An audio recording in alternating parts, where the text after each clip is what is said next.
கம்பைலர்னா என்ன, இன்டர்பிரட்டர்னா என்ன? So compiler and interpreter are both tools used to translate high level programming language into machine code. So ரெண்டுமே ஒண்ணுதான். என்ன பண்ணுது? high level programming language machine code translate பண்ணுது, மாத்துது. high level programming language னா என்ன? C, C++, Java, Python இதெல்லாம் high level programming language. அத machine code மாத்துது. machine code னா என்ன?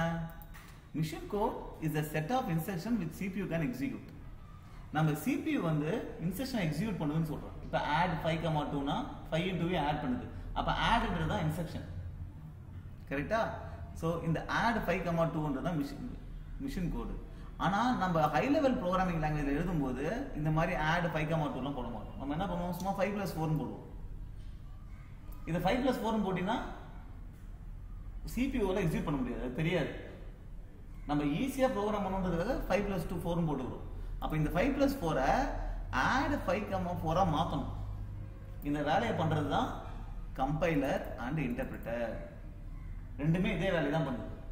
ஆனா என்ன டிஃபரன்ஸ் அப்படின்னு பாத்தீங்கன்னா, இப்ப உங்களுடைய சோர்ஸ் கோட், அதாவது பைத்தான் கோடோ ஜாவா கோடோ, அது என்ன பண்ணும்னா கம்பைல் பண்ணும். கம்பைல் பண்ணி மிஷின் கோடா மாத்தும். மிஷின் கோடா மாத்தி அது மிஷின் கோட் என்ன சொன்ன? ஒரு செட் ஆஃப் இன்ஸ்ட்ரக்ஷன்ஸ். இந்த செட் ஆஃப் இன்ஸ்ட்ரக்ஷன்ஸ் எல்லாத்தையுமே என்ன பண்ணும் அப்படின்னா ஒரு ஃபைல்ல போடும். அதுதான் .exe ஃபைல், எக்ஸிக்யூட்டபிள் ஃபைல். அதுல என்ன இருக்கும்? செட் ஆஃப் இன்ஸ்ட்ரக்ஷன்ஸ் இருக்கும். இந்த exe ஃபைல் உன் ஹார்ட் டிஸ்க்ல இருக்கும். இதை நீ எக்ஸிக்யூட் பண்ணலாம், போய் அதை டபுள் கிளிக் பண்ணலாம்.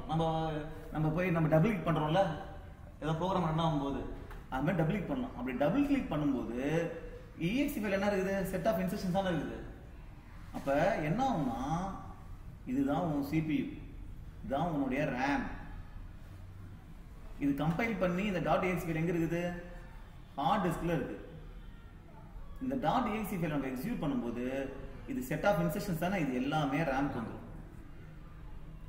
RAM-க்கு வந்த அப்புறம் CPU ஒரு இன்ஸ்ட்ரக்ஷன்ஸ் தான் எடுத்து எக்ஸிக்யூட் பண்ணும். எக்ஸிக்யூட் பண்ணி நமக்கு அவுட்புட் கிடைக்கும். இதுதான் கம்பைலர். அப்ப கம்பைலர் என்ன பண்ணுது? ஹை லெவல் லாங்குவேஜ மிஷின் கோடா மாத்துது. மிஷின் கோட்ன்றது செட் ஆஃப் இன்ஸ்ட்ரக்ஷன், CPU புரியுற இன்ஸ்ட்ரக்ஷன்ஸ், ரைட்? இன்டர்பிரட்டர் என்ன பண்ணும் அப்படின்னா, உங்களுடைய ஹை லெவல் லாங்குவேஜ் இருக்குல்ல பைத்தான்லாம், அதை ஒரு லைனை எடுக்கும், அந்த ஒரு லைனை மிஷின் கோடா மாத்தும், அப்படியே எக்ஸிக்யூட் பண்ணும். லைன் பை லைனா பண்ணும். ஓகே, சோ அதுதான் இன்டர்பிரட்டர். ஓகே, சோ இப்போ C++ இதெல்லாம் கம்பைல் டைம் லாங்குவேஜ். அதாவது நீ கம்பைல் பண்ணணும், அது .exe ஃபைல் ஜெனரேட் ஆகும், அதுக்கப்புறம் ரன் பண்ணணும். ஆனா பைத்தான், ஜாவா ஸ்கிரிப்ட் இதெல்லாம் இன்டர்பிரட்டர் லாங்குவேஜ். ஓகே, அது கம்பைல் .exe ஃபைல் ஜெனரேட் ஆகாது, அப்படியே சோர்ஸ் கோட்ல இருந்து லைன் பை லைன் எக்ஸிக்யூட் ஆகும். ஓகே, இன்னொரு என்னன்னு பாத்தீங்கன்னா, இப்ப இந்த ஒரு ப்ரோக்ராம்ல ஏதோ ஒரு எரர் இருக்குன்னு வச்சுக்கோ, ஏதோ சின்டாக்ஸ் எரர் இருக்கு. ஓகே, ஒரு 10 லைன் ஆஃப் கோட் இருக்கு. இந்த 10 லைன் கோட்ல உனக்கு எங்கேயாவது எரர் இருக்கு அப்படின்னா கம்பைல் பண்ணும்போது இந்த எரர் அடிச்சு உனக்கு exe ஃபைலே ஜெனரேட் ஆகாது. அப்பனா எக்ஸிக்யூட்டே பண்ண முடியாது. ஆனா இதே இன்டர்பிரட்டர் லாங்குவேஜ் என்ன ஆகும்? ஒரு லைன் பை லைனா எக்ஸிக்யூட் ஆயிட்டே வரும். கரெக்டா? அப்ப 6வது லைன்ல எரர் இருக்குன்னா மீதி 5 லைன் எக்ஸிக்யூட் ஆயிடுச்சு. 6வது லைன் எக்ஸிக்யூட் ஆகும்போது எரர் அடிச்சு நின்னுடும். சோ இதுதான் மேஜர் டிஃபரன்ஸ். இங்க எதுவுமே எக்ஸிக்யூட் ஆகாது எரர் இருந்துச்சுன்னா, இங்க மீதி முன்னாடி லைனாவது எக்ஸிக்யூட் ஆகும். எங்க எரரோ அங்க மட்டும் ஸ்டாப் ஆயிடும். சோ ஒரு C++ ஃபைலை கம்பைல் பண்றதுக்கு இதுதான் கமாண்ட் G++. அதோட அவுட்புட்டை டெம்ப்ல போறோம். இந்த டெம்ப் தான் எக்ஸிக்யூட்டபிள் ஃபைல். அப்புறம் திருப்பி எக்ஸிக்யூட் பண்ணும்போது இந்த /temp போட்டு எக்ஸிக்யூட் பண்ணணும். அப்ப உனக்கு அவுட்புட் கிடைக்கும். ஓகே, ஹைபிரிட் அப்ரோச் என்ன அப்படின்னு பாத்தீங்கன்னா, இப்ப கம்பைலேஷனும் நடக்கும், இன்டர்பிரேஷன் நடக்கும். ஃபார் எக்ஸாம்பிள் ஜாவா வந்து பாத்தீங்கன்னா, உன்னுடைய நீ ஜாவா ஃபைலை ஃபர்ஸ்ட் கம்பைல் பண்ணணும். கம்பைல் பண்ணும்போது உனக்கு பைட் கோட் ஜெனரேட் ஆகும். அதாவது உன்னுடைய ப்ரோக்ராம் வந்து ஃபார் எக்ஸாம்பிள் main.java அப்படின்னு இருக்கு அப்படின்னா இதை ஃபர்ஸ்ட் கம்பைல் பண்ணணும். கம்பைல் பண்றதுக்கு ஒரு கமாண்ட் இருக்கு, ஜாவா சி அப்படின்னு ஒரு கமாண்ட் இருக்கு கம்பைல் பண்றதுக்கு. ஜாவா சி main.java அப்படின்னு கொடுத்தீங்கன்னா உனக்கு ஒரு பைட் கோட் ஜெனரேட் ஆகும். இந்த பைட் கோட் தான் main.class. நம்ம பார்க்க முடியாது, பார்த்தா நமக்கு தெரியாது. ஓகே, ஸோ அப்போ கம்பைல் பண்ணி நமக்கு இது ஜென்ரேட் ஆயிடுச்சு. ஓகேவா? இதுக்கப்புறம் என்ன பண்ணுவோம்னா இதை ரன் பண்றதுக்கு இந்த பைட் கோட் வந்து JVM Java virtual machine use பண்ணி நம்ம ரன் பண்ணுவோம். இந்த ஜாவா வர்ச்சுவல் மிஷின் என்ன பண்ணுவோம்னா இந்த மெயின் டாட் கிளாஸ்ல இந்த பைட் கோட் இருக்குல்ல, இந்த பைட் கோட லைன் பை லைன் ரீட் பண்ணி எக்ஸிக்யூட் பண்ணும். ஃபர்ஸ்ட் லைன் எக்ஸிக்யூட் பண்ணும், செகண்ட் லைன் எக்ஸிக்யூட் பண்ணும். அப்ப இங்க பாத்தீங்கன்னா கம்பைலேஷனும் நடக்குது, அதுக்கப்புறம் இன்டர்பிரேஷன் நடக்குது. இதுதான் ஹைபிரிட் அப்ரோச், ரெண்டுமே சேர்ந்து பண்றது. Okay okay, so this is what is இது hybrid approach. So main thing compiler and interpreter உங்களுடைய high level language machine கோடா மாத்துறது. So ஜாவால ஜாவா virtual machine அப்படின்றது Java virtual machine, Java runtime environment அப்படின்னு JRE இருக்கு, அப்புறம் JDK இருக்கு. இந்த JVM plus set of libraries and other files இது எல்லாமே சேர்த்தது தான் JRE. இந்த JRE plus சில development tools javac Java இதெல்லாம் சேர்த்தது தான் JDK, Java development kit. Okay, அப்ப JDK குள்ளார JRE இருக்கு, JRE குள்ளார JVM இருக்கு. இப்போ JVMனா என்ன அப்படின்னா, ஸோ first வந்து write once run everywhere. Java programs are compiled into bytecode which is platform independent. இந்த bytecode வந்து நான் சொன்ன மாதிரியே இந்த bytecode வந்து இந்த டாட் கிளாஸ் ஃபைல் எந்த பிளாட்ஃபார்மா ரன் ஆகலாம், விண்டோஸ், மேக் ஓஎஸ், லைனக்ஸ் எதுல வேணா ரன் ஆகலாம். இது JVM என்ன பண்ணும்னா இந்த பைட் கோட இன்டர்பிரேட் பண்ணி அது வந்து அந்த ஹோஸ்ட் மிஷின்ல எக்ஸிக்யூட் பண்ணும்.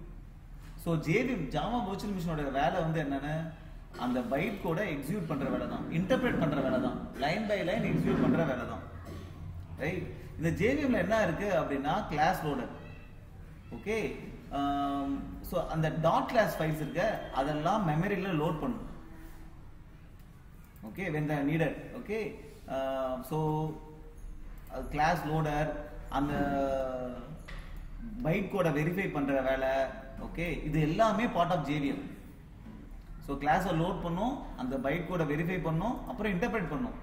ஓகே, இன்டர்பிரேட் பைட் கோட் என்ன அர்த்தம், இன்டர்பிரேட்னாலே லைன் பை லைன் எக்ஸிக்யூட் பண்றது தான், அப்புறம் லைன் பை லைன் எக்ஸிக்யூட் பண்ணும். ஓகே, ஸோ இது ஜென்ரலா ஸ்லோவா இருக்கும், அதனால தான் இங்க ஜிட் இருக்கு. ஜிட் இது just in time compilation. So converts frequently executed bytecode into native machine code. Okay, just in time compiler என்ன பண்ணும்னா ஃப்ரீக்வெண்டா எக்ஸிக்யூட் ஆகிற பைட் கோட நேட்டிவ் மிஷின் கோட கன்வெர்ட் பண்ணும். ஓகே, அப்புறம் JVMலே கார்பேஜ் கலெக்டர் ஒன்று இருக்கு. ஓகே, கார்பேஜ் கலெக்டர் அப்படின்னா என்னன்னா, அதாவது இப்போ நீ உன் ப்ரோக்ராம்ல நீ வந்து ஏதோ ஒரு விஷயத்துக்கு மெமரி அலோகேட் பண்ணிருக்க. ஓகே, இப்போ மெமரி மேனேஜர் இருக்குல்ல, உன் ப்ரோக்ராம்ல நீ ஒரு மெமரி அலோகேட் பண்ணிருக்க. ஓகே, இந்த மெமரியை நீ அலோகேட் பண்ணிருக்க உன் ப்ரோக்ராம் எக்ஸிக்யூஷன் பண்ணும்போது, இதான் லைன் பை லைன் எக்ஸிக்யூட் ஆகுது. இங்கே மெமரி அலோகேட் பண்ற, மெமரியை அலோகேட் பண்ணிருக்கு. ஓகேவா, மெமரி அலோகேட் பண்ணிட்டு உன் ப்ரோக்ராம் முடியும் போது இந்த மெமரி நீ ஃப்ரீ பண்ணணும்ல. இந்த மெமரி நீ ஃப்ரீ பண்ணலனா இந்த மெமரி வந்து அலோகேட் ஆனது அப்படின்னு நினைச்சிட்டு இருக்கும். கரெக்டா, நீ மெமரி அலோகேட் பண்ணிட்டு ஃப்ரீ பண்ணலனா அலோகேட் பண்ணிருக்கும் நினைச்சிருக்கோம். மற்ற ப்ரோக்ராம்க்கு இந்த மெமரி அலோகேட் ஆகாது. கரெக்டா, ஆனா ஜாவால நீ இந்த மாதிரி ஃப்ரீ பண்ண வேண்டிய அவசியம் இல்லை. ஏன்னா ஜாவால கார்பேஜ் கலெக்டர் இருக்கு. இந்த கார்பேஜ் கலெக்டர் என்ன பண்ணும்னா நீ இங்க மெமரி அலோகேட் பண்ணிட்டு உன் ப்ரோக்ராம் முடியும் போது அதுவா ஆட்டோமேட்டிக்கா ஃப்ரீ பண்ணி விட்டுரும். So that is what is garbage collector, preventing memory leaks. நீ மெமரி அலோகேட் பண்ணிட்டு அதை ஃப்ரீ பண்ணாம விட்டினா மெமரி லீக் ஆகுது. மெமரி லீக் ஆகுது என்ன அர்த்தம், அந்த மெமரி வேற யாருக்குமே அலோகேட் ஆகாது, வேஸ்டா இருக்கு. கரெக்டா, அதுதான் மெமரி லீக். ஆனா கார்பேஜ் கலெக்டர் என்ன பண்ணுது, அதுவா ஆட்டோமேட்டிக்கா ஃப்ரீ பண்ணிடுது. அதனால மெமரி லீக்க அவாய்ட் பண்ணுது. ஓகே, சோ இந்த வேலையெல்லாம் JVM பண்ணுது. Class loader, byte code verify இதெல்லாம் பண்ணுது. ஓகே, அப்புறம் மெமரியும் மேனேஜ் பண்ணுது. எல்லாமே உன் ப்ரோக்ராம் வந்து பாத்தீங்கன்னா யூசுவலா நான் சொன்னேன்ல பைட் கோடு, இப்போ ஃபார் எக்ஸாம்பிள் .exe ஃபைல் இருக்குன்னு வச்சுக்கோ, அது ரேமுக்கு வரும்னு சொன்னேன்ல. ரேமுக்கு வந்ததுக்கு அப்புறம் தான் நம்ம CPU வந்து ரேம்ல இருந்து CPU வந்து ரேம்ல இருந்து எடுத்து எக்ஸிக்யூட் பண்ணும். இப்போ இந்த ரேமுக்கு வரும்போது ஒரு ப்ரோக்ராம் ரேமுக்கு வருது அப்படின்னா அதுக்கு அந்த ரேம்ல அந்த ப்ரோக்ராம் என்ன இருக்கும்? ஒரு ப்ரோக்ராம்ல என்ன இருக்கும்? செட் ஆஃப் இன்ஸ்ட்ரக்ஷன்ஸ் இருக்கும். கரெக்டா? அது எந்த செக்மெண்ட்ல இருக்கும் அப்படின்னு பாத்தீங்கன்னா கோட் செக்மெண்ட்ல இருக்கும். உன்னுடைய ப்ரோக்ராம் ரேம்ல இருக்கிறதே செக்மெண்டா பிரிச்சிருக்கு. Okay, code segment. அப்புறம் உன் ப்ரோக்ராம்ல சில டேட்டா யூஸ் பண்ணுவ, சில வேரியபிள் டிக்ளேர் பண்ணிருப்ப, சில டேட்டா யூஸ் பண்ணுவ. ஓகேவா? அதெல்லாம் எங்க ஸ்டோர் ஆகும்னா data segment. Global variable, okay, அந்த மாதிரி வேரியபிள்ஸ் டேட்டா செக்மெண்ட்ல ஸ்டோர் ஆகும். அப்புறம் டைனமிக்கா மெமரி அலோகேட் பண்ணுவேன். ஓகே, அது வந்து பாத்தீங்கன்னா இது கோட் செக்மெண்ட், டேட்டா செக்மெண்ட், அது வந்து ஹீப்னு ஒரு இதுல ஸ்டோர் ஆகும். இப்போ ஜாவால பாத்தீங்கன்னா நியூ கீவேர்ட் போட்டு டைனமிக்கா அலோகேட் பண்ணலாம். மெமரி ப்ரோக்ராம் வந்து டைனமிக்கா மெமரி அலோகேட் பண்ணலாம். அது வந்து ஹீப்ல ஸ்டோர் ஆகும். அப்போ உன் ப்ரோக்ராம்ல சில ஃபங்க்ஷன்ஸ்ல சில வேரியபிள்ஸ் யூஸ் பண்ணுவேன். அது வந்து ஸ்டாக்ல ஸ்டோர் ஆகும். ஸோ உன் ப்ரோக்ராம் மெமரியில இவ்வளவு செக்மெண்ட்ஸ் இருக்கு. இப்படிதான் இருக்கும் உன் ப்ரோக்ராம். கோட் செக்மெண்ட்ல இன்ஸ்ட்ரக்ஷன்ஸ் இருக்கும், டேட்டா செக்மெண்ட்ல குளோபல் வேரியபிள்ஸ் இதெல்லாம் இருக்கும், ஹீப்ல டைனமிக்கா அலோகேட் பண்ண மெமரி இருக்கும், ஸ்டாக்ல லோக்கல் வேரியபிள்ஸ் மெத்தட் அதெல்லாம் இருக்கும். ஓகே, இது இல்லாம JVM வந்து மெத்தட் ஏரியா, PC ரெஜிஸ்டர்ஸ் இதெல்லாமும் மேனேஜ் பண்ணுது. இதெல்லாம் மேனேஜ் பண்ணுறது JVM. Okay, so Java program நீ எக்ஸிக்யூட் பண்ணும்போது JVM வந்து ஒரு உன்னுடைய மெயின் கிளாஸ் இருக்குல்ல, யூஸ்வலா ஜாவா ப்ரோக்ராம் எங்க எக்ஸிகியூஷன் ஸ்டார்ட் ஆகும்னா அதை நம்ம பார்ப்போம். இப்போ எங்க எக்ஸிகியூஷன் ஸ்டார்ட் ஆகும்னா ஒரு மெயின் ஃபங்க்ஷன் இருக்கு, அங்கதான் எக்ஸிகியூஷன் ஸ்டார்ட் ஆகும். ஸோ அந்த மெயின் ஃபங்க்ஷனை லோட் பண்ணும். லோட் பண்ணி அப்புறம் லைன் பை லைனா எக்ஸிக்யூட் பண்ணிட்டே வரும் JVM. Okay, this is how a Java program runs. So Java program run ஆகுது அப்படின்னா நீ என்ன பண்ணணும்னா JDK இந்த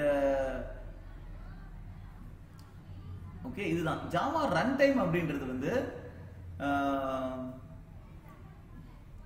ஒரு set of tools, Java application develop பண்ற ஒரு செட் ஆஃப் டூல்ஸ், அதுதான் ஜாவா ரன் டைம்.